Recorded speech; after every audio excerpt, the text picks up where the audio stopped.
It's Laura, and I'm giving my testimony from Cameroon.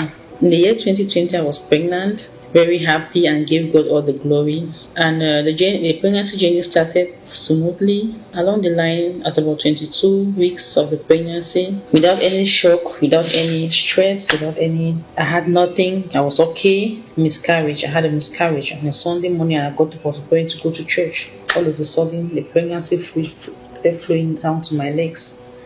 And that was the end of the story. My husband and I were very sad, very devastated. It wasn't easy, but we had no choice. We kept on praying and hoping that one day God would put smiles on our face.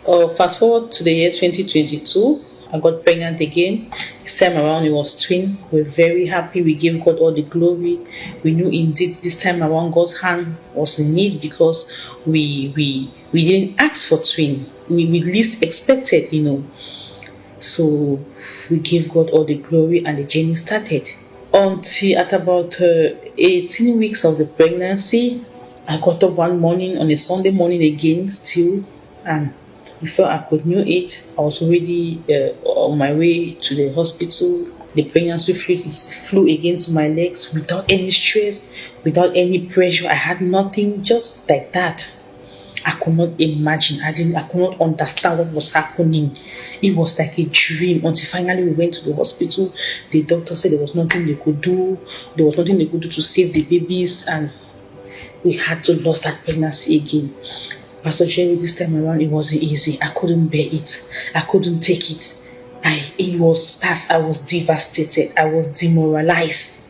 I came back home crying with a very heavy heart. Then, after that, a friend of mine contacted me and introduced me to NSPPD. I was like, but then I keyed in, but then I was very discouraged. I asked myself that, but God, why did you have to wait for me to lose this pregnancy before you introduce this platform to me? Fast forward to the year 2023, I took in again. In the early months of 2023, I took in again with so much fear, this time around with so much fear in my heart that what if this thing happen again? What if I have another miscarriage again? So I was always afraid. There were times in the night I would sleep and I would just get up suddenly, and with that fear, that I will check my legs, check my body, if nothing has happened, kind of a thing. Why praying? Yeah, Pastor Jay will always say that which you're afraid of will not happen. What you are afraid of will not happen.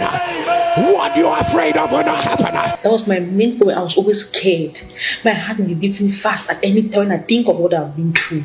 And that's how the journey went very smoothly, without any issue, until finally, on the 22nd of December 2023, God gave us our evidence. I gave birth to a bouncing baby girl, a very beautiful baby. I could not imagine. In fact, when I looked at the baby, I'm like, this is from heaven. God took time to create this child. The baby is beautiful. And I've just come to give God all the glory because indeed, God has shown us mercy. Pastor Jerry, thank you. Thank you for raising the armies in us. Thank you for instilling that courage to face the enemy. For indeed, what my God cannot do does not exist.